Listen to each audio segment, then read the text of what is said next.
آستانہ عالیہ ناریہ شریف پیر نور العارفین صاحب، تمام احباب اپنی اپنی نشستوں میں تشریف رکھیں۔ اللہ ہو اللہ ہو اللہ ہو اللہ ہو۔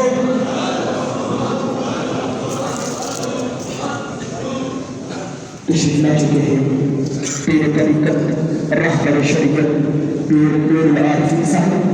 میں سبھی کے طرف سے خوش آمدید کہتا ہوں۔ بلا پہلے میں صحبت لے جا رہا ہوں پیر سید نور العارفین صاحب سے کہ آپ تشریف لائیں اور اپنے ایمانی مراد کی جان سے ہمارے لوگوں کو زبان کو بتاتا ہے۔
بسم اللہ الرحمن الرحیم الحمد للہ رب العالمین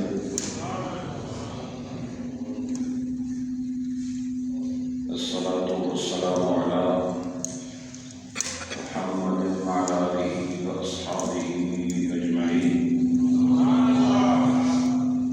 اما بعد فاعوذ باللہ من الشیطان الرجیم، بسم اللہ الرحمن الرحیم۔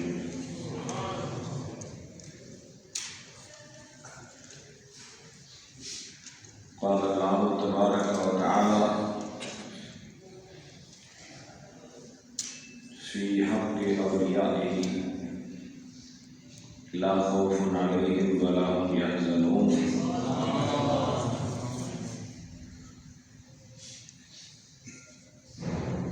وقال للمؤمنین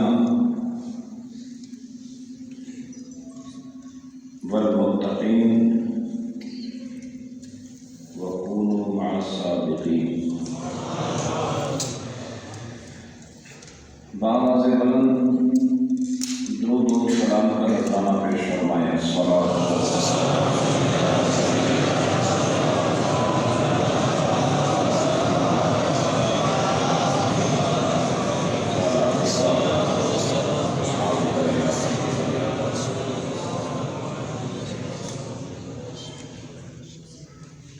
حضرات محترم، آج اس مرکزی مسجد میں حاضری اور آپ سے ملاقات جمعۃ المبارک کے عظیم فریضے سے دل و جان کو معطر کرنے کے لیے اس مرکز میں آمد میں بابرکت امر سمجھتا ہوں۔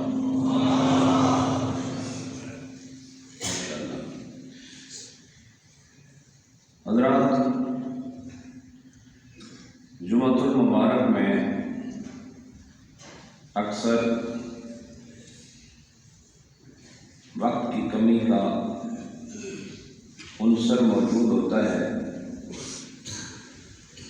اور سیر حاصل گفتگو ہو نہیں پاتی،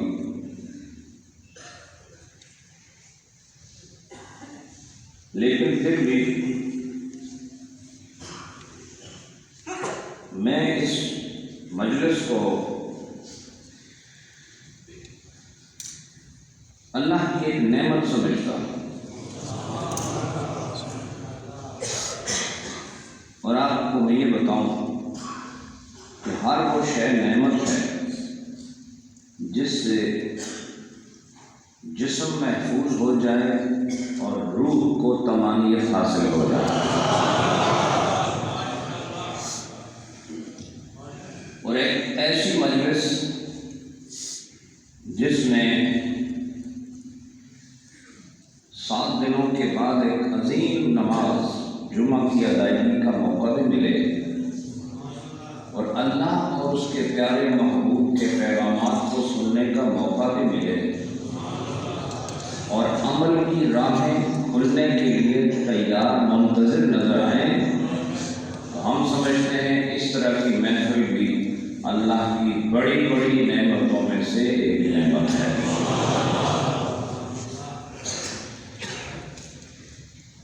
حضرات، میں ممنون ہوں سید محمد اصغر علی شاہ صاحب، آپ کے رفقا اور اس عظیم شان مسجد کے جملہ منتظمین، عہدیداران، اہل محبت، جنہوں نے آج آستانہ عالیہ دہلی شریف کی ایک عظیم خانقاہ سے ایک آئے ہوئے مہمان کو سننے کے لیے خوبصورت ماحول پیدا کیا۔ حضرات، ہمارے پاس سب سے بڑی نعمت ایمان ہے، اور یہ نعمت ایمانی ہمیں خود سے عطا نہیں ہوئی کہ ہم خود ہی اس کو حاصل کر گئے، بلکہ یہ جتنی بڑی نعمت تھی، اس نعمت کو تقسیم کرنے کے لیے اللہ نے اتنا ہی بڑا پیغمبر عطا فرمایا، اور اس پیغمبر کو اللہ نے اندر اور باہر سے ایسا سنوارا کہ اپنے تو اپنے پرائوں نے بھی کہا یہ جانے والا صادق و امین جا رہا۔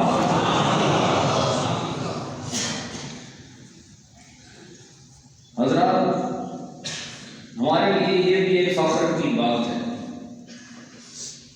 کہ جب اس کائنات میں تقسیم ہو رہی تھی تو اللہ نے اس تقسیم میں ہمیں اپنے پیارے محبوب جناب محمد الرسول اللہ کے کھاتے میں ڈال دیا ہے۔ اولین و آخرین کے امام، مرسلین کے مقتدا، تخلیق کے سرے پر نظر آنے والے اور رسالت کی ابتدا اور انتہا میں چمکنے والے، فخر سماوات و ارضین اور ملائکہ سے بھی پہلے وجود میں آنے والے، اللہ کی خالق اول، اور اول بھی اور افضل بھی، اللہ نے اس نبی کے ساتھ ہمارا رشتہ جوڑا اور ہمارے لیے اعزاز کی بات ہے۔ اس کے بعد پھر یہ سلسلہ صحابہ کرام کی طرف متوجہ ہوا، خیرات کا، برکات کا، حسنات کا، ریاضات کا، ہدایتوں کا، روحانیت کا، طریقت اور شریعت کا، اور بڑھتے بڑھتے ان اولیاء اللہ کی طرف منتقل ہو گیا جن لوگوں کے دلوں کو اللہ نے نور باطن سے منور کیا اور ان کے ظاہر کو علم شریعت سے آراستہ کیا۔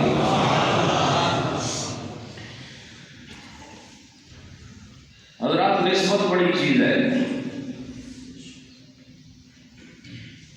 نسبت، تعلق بڑی بات۔ ہماری مساجد میں، جلسوں میں، پروگرامات میں ہر نشست میں بچپن سے اب تک جو ہم سنتے آئے ہیں، ہم نے نسبت کا فیض اہل علم کی زبان سے سنا ہے کہ تعلق کی بڑی شان ہوتی ہے، نسبت کی ایک بہار ہوتی ہے، اور جس آدمی کو اپنے تعلق کی خبر ہو جائے اسے اپنے معمولات کی بھی خبر ہونی چاہیے۔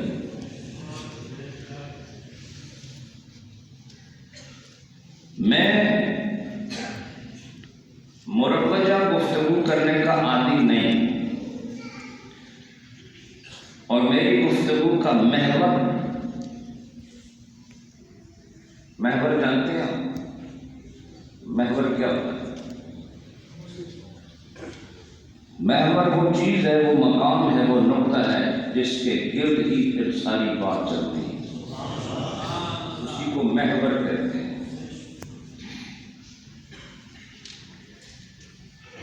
اور جس محور سے حدیں متجاوز ہو جائیں پھر اس کا وہ محور نہیں رہتا۔ کمپاس کی سوئی اگر اپنی جگہ سے ہل جائے تو محور بدل جاتا ہے۔ اس لیے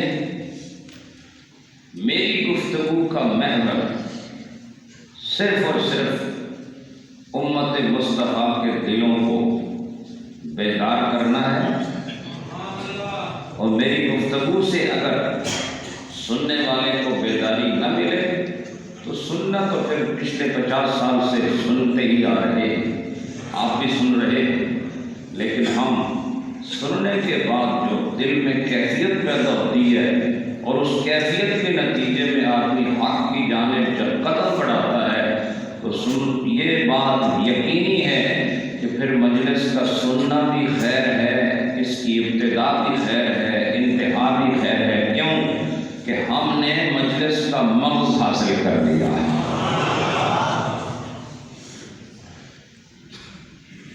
اس کی ایک اور مثال دے دیتا ہوں آپ کو سمجھانے کے لیے۔ آپ دیکھتے ہیں ایک آم، کھانے والا آم، تو جب آپ دکان میں جائیں تو یہ پیٹی کے اندر، ٹوکری کے اندر، گھر میں جائیں تو برتن کے اندر دلکش نظر آتا ہے، خوشنما لگتا ہے، دیکھنے سے آنکھوں کو خوشی ہوتی ہے، لیکن کیا صرف آم کو دیکھنے اور اس کی خوشی محسوس کرنے سے آم کا ذائقہ مل سکتا ہے؟ یہ پچھلے لوگوں کو نہیں بول رہے، پیچھے والے پلر سے پیچھے، ماشاءاللہ۔ آم کو دیکھنے سے کیا کبھی آپ نے کہا کہ بس میں نے کھا لیا؟ نہیں۔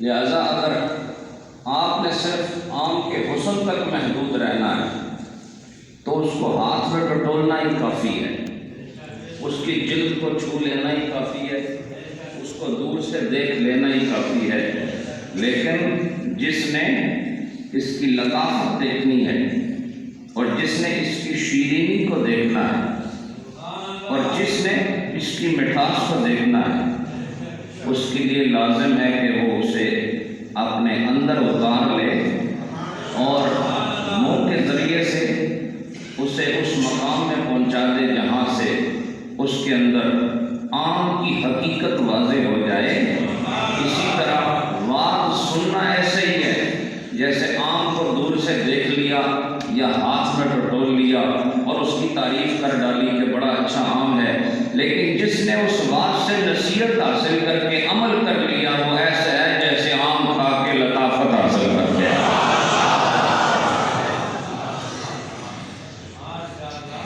تو آپ کو کوئی آم کھلاؤں یا نہیں ہوتا ہے نا؟ ویسے موسم ابھی آیا کہ نہیں، لیکن آپ تیار ہیں کہ نہیں؟ بولو سارے سبحان اللہ۔ حضرات، یہ نسبت کی تقریریں اور تعلق کسی کے ہاتھ پر بیعت ہو جانا، یہ کیا صرف اس لیے ہوتا ہے کہ ہم جس آستانے کے بیت ہیں وہاں کی ٹوپی مل جائے، وہاں کی پگڑی مل جائے، یا دور سے کوئی دیکھے کر کے اچھا یہ فلاں پیر صاحب کا مرید ہے؟ میں آج آپ کو ایک واضح بات بتا دینا چاہتا ہوں جو حق کے نور سے دھلی ہوئی بات ہے کہ اگر آپ کسی مرد کامل کے ہاتھ پر بیٹھ ہیں تو آپ کو دیکھ کر نبی کی سنت یاد آنی چاہیے۔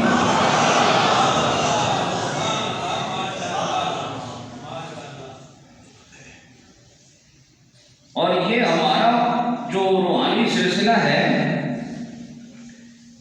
اس کا وجود تو اس لیے تھا کہ اس کے ذریعے سے شریعت کو تقویت ملے، اس کے ذریعے سے دلوں کی اصلاح ہو جائے، اس کے ذریعے سے ذہن سازی ہو جائے، اس معرفت کے طریقے سے ذکر اللہ عام ہو جائے۔ لیکن ہم نے دیکھا کہ اس طریقت کے سلسلے کو کچھ ناہنجار پیروں نے صرف اپنی نمود و نمائش کا ذریعہ بنا لیا اور اپنے مریدوں کو صرف اپنے ارد گرد رکھ کر شریعت سے دور کر دیا اور خلاف قرآن و سنت اعمال میں مبتلا کر دیا، اور ایسے آدمی کے ساتھ چلنا، بیٹھنا، اٹھنا، اس کی مجلس کا حصہ بننا عذر شرع ممنوع ہے، حرام ہے۔ اور اگر مجلس حاصل کرنی ہے تو ایسے مرد حق شناس کی مجلس حاصل کرو کہ جب تم اس کی مجلس سے واپس باہر آؤ تو تمہیں قرآن سے پیار ہو جائے، نبی کے فرمان سے پیار ہو جائے، شریعت مصطفیٰ سے پیار ہو جائے۔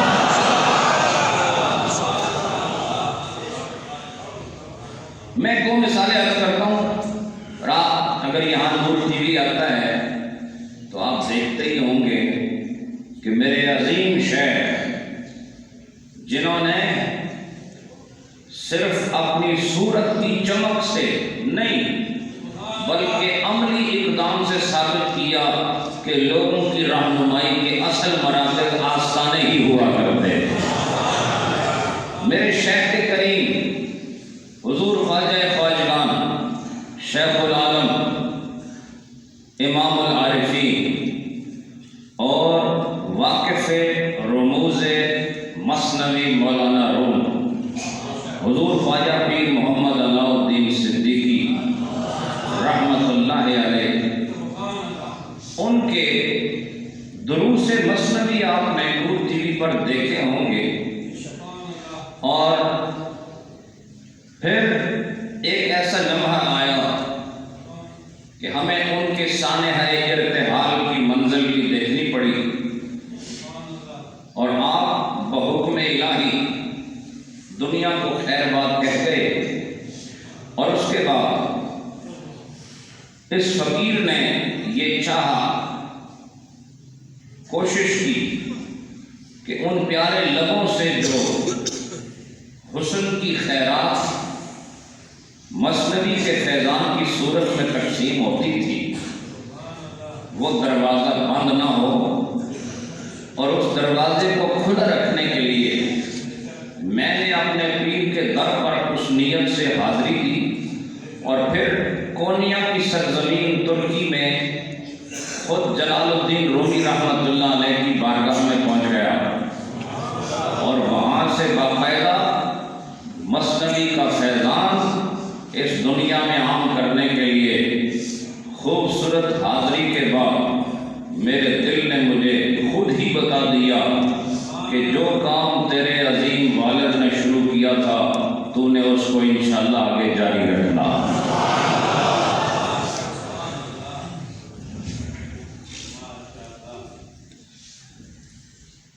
حضرات، اللہ رب العالمین نے دولت ایمان کو تقسیم کرنے کے لیے جو میں نے آغاز میں کہا نبی پاک کو بھیجا، اور اس ایمان کا جو نتیجہ ہے وہ تقویٰ ہے۔ اس لیے یا ایھا الذین آمنوا اتقوا اللہ، ایمان والوں تقویٰ اختیار کرو۔ پھر آگے فرمایا وَکُونُوا مَعَ الصَّادِقِینَ، اور سچوں کے ساتھ ہو جاؤ۔ جن لوگوں کے پاس تقویٰ آ گیا یہ پہلے سے ہی بڑے پاک لوگ ہیں، بڑے صاف لوگ ہیں، بڑے ستھرے لوگ ہیں، لیکن خدا ان کی پاکی، ان کی ستھرائی اور ان کی شان کے باوجود انہیں یہ بتا رہا ہے کہ اپنے تقوی پر اعتماد نہ کرنا، بلکہ اگر تم اس تقوی کی سلامتی چاہتے ہو تو اس جماعت میں چلے جاؤ جسے میں نے اپنی جماعت بنا دیا، اور وہ اہل اللہ کی جماعت ہے، وہ صدیقین اور صالحین کی جماعت، ان کے ساتھ رہو۔ اس سے پتہ چلا کہ اچھا ہونے کے باوجود اچھوں کے ساتھ رہنا بھی ضروری ہے۔ ایک آدمی کے پاس میں آپ ہی چنگا ہوئی گیا تو میری اور کچھ نہیں لوڑ نہیں، وہ صحیح نہیں، کیوں؟ اللہ یہ نہیں فرمایا، اللہ فرمایا کہ ایمان بھی حاصل کرو، اس تو بعد تقویٰ بھی حاصل کرو، جس میں اے دوئے کٹھے ہوئی گئے تو پھر چنگے نال کٹھے ہوئی گئے، جو اچھے ہیں ان کے ساتھ ہو جائے۔ یہ تو کاملین کی بات ہے، لیکن وہ لوگ جو آمنوں پر تو ایمان لا چکے ہیں لیکن اتقوا اللہ پر ایمان نہیں لائے، ایمان تو لائے ہیں لیکن عملی شکل میں اس کو ڈال نہیں سکے، ایمان تو قبول کیا ہے لیکن ابھی تقویٰ حاصل نہیں ہوا، ایمان ہے لیکن نظر پاک نہیں ہے، ایمان ہے لیکن زبان پاک نہیں ہے، ایمان ہے لیکن دل صاف نہیں ہے، ایمان ہے لیکن نماز کا کوئی نظارہ نہیں ہے، ایمان ہے لیکن عمل صالح نہیں ہے، تو فرمایا یہ کدھر جائیں؟ فرمایا یہ ادھر جائیں جہاں میلوں کو صاف کرنے کا کارخانہ بنایا گیا، یہ ادھر جائیں۔ اور وہ کون ہے؟ کہا وہ بھی یہی جماعت ہے۔ فرمایا یہ جماعت کیسے ہے؟ ہم نے کہا اس لیے اس کی وہ جماعت ہے کہ حضور کی بارگاہ سے ہی ان کو یہ حیثیت ملی ہے، اور حضور کی بارگاہ میں دونوں طرح کے مریضوں کا علاج ہوتا تھا، ایک جو مطلقاً بیمان تھے ان کا علاج بھی در مصطفیٰ پر ہوتا تھا، اور جو عمل کے بیمار تھے ان کا علاج بھی در رسول پر ہوتا تھا۔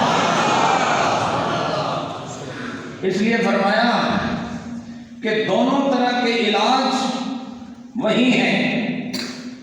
اگر مطلقاً ایمان نہیں ہے تو کسی صاحب کمال کی مجلس چاہیے، اگر ایمان ہے لیکن عمل نہیں ہے پھر بھی کسی صاحب کمال کی مجلس چاہیے۔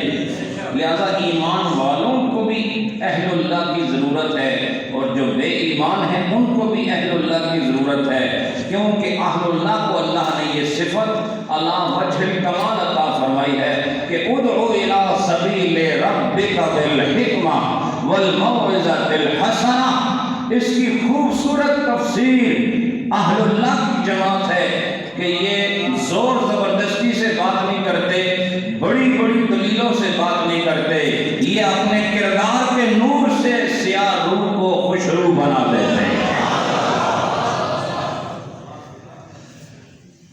اس لیے اگر عمل میں کمزوری ہے تو یہ بیعت کس لیے کی جاتی ہے؟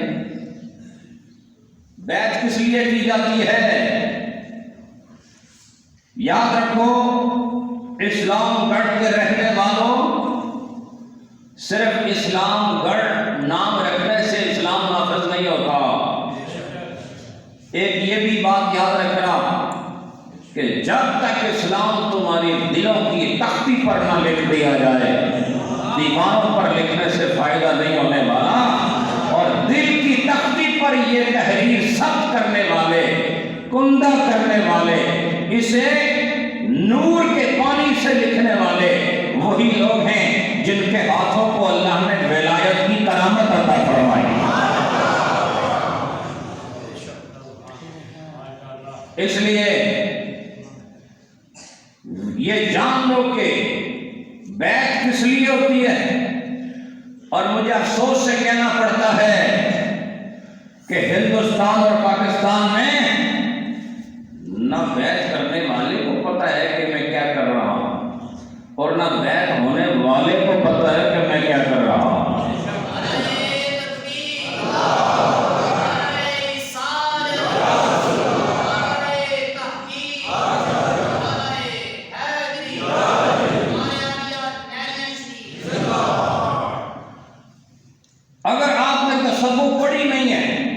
تو میں آج آپ کو مشورہ دیتا ہوں، کسی کے ہاتھ پر ہاتھ رکھنے کی ضرورت نہیں۔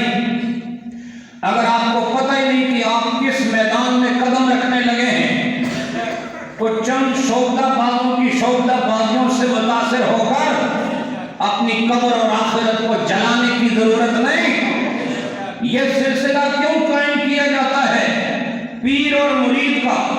اس لیے نہیں کہ خاص قسم کے کپڑے پہن لیے جائیں، خاص قسم کی ٹوپی پہن لی جائے اور خاص قسم کے ناچ گانے کر لیے جائیں، نہیں، یہ طریقہ اس لیے اختیار کیا جاتا ہے تاکہ بالآخر مرشد کامل کے بتائے ہوئے طریقے پر عمل پیغام کرتے ہوئے بالآخر رسول کی ذات مل جائے اور رسول کے ذریعے سے خدا کی ذات مل جائے۔ کتنے لوگ ہیں جو کہتے ہیں بیعت ہونے کے بعد ہمیں عشق محمدی مل چکا ہے؟ کتنے ہیں جو بیعت ہونے کے بعد نورانی کیفیات پر آپ محسوس کر رہے ہیں؟ کتنے ہیں جن کے عمل کا قبلہ درست ہو گیا ہے؟ اس سے بہتر ہے کہ آپ اس امام کے پیچھے ہی رہو ساری عمر جو آپ کو کم از کم فرض نماز تو پڑھانے کی اہلیت رکھتا ہے۔ وہ کچھ ایسے پیر بھی ہیں جو مصلی پر کھڑے ہونے کی اہلیت نہیں رکھتے، اور کچھ ایسے مشائخ بھی اپنے آپ کو کہنے والے جو منبر رسول کی زینت نہیں بن سکتے۔ آج یہ فقیر آپ کو بتا رہا ہے مصطفیٰ نے امت کے لیے، حتیٰ کہ اپنی آل کے لیے اور اپنے خلفاء کے لیے اور صحابہ کرام کے لیے اور اہل ایمان کے لیے وراثت میں کوئی تخت نہیں چھوڑا ہے، نہ کوئی گدی چھوڑی ہے۔ میرے نبی نے وراثت میں مصلی اور منبر چھوڑا ہے۔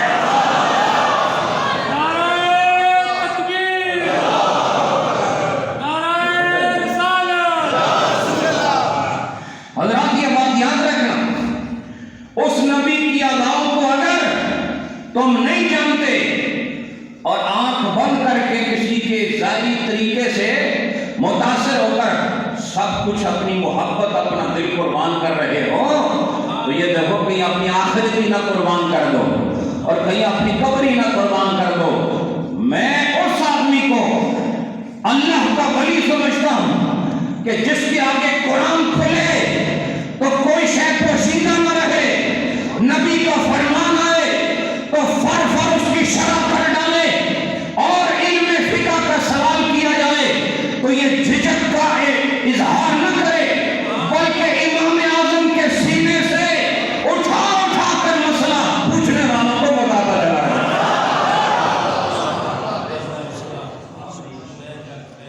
اور آپ پیر کسے کہتے ہیں؟ نہیں سمجھے؟ پیر کیا شے ہوتی ہے؟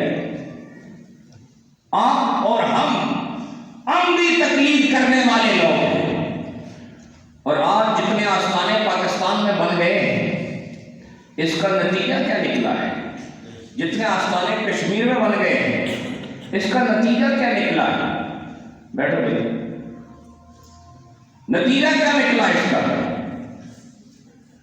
آج کتنا رشد و ہدایت عام ہوا، ہمیں تو ڈھول باجے ہی نظر آئے، ہمیں تو گھنگروں کی آوازیں ہی نظر آئی، ہمیں تو قرآن کھلتا کہیں نظر نہیں آیا، ہمیں شریعت مصطفیٰ پڑھانے والا کہیں نظر نہیں آیا۔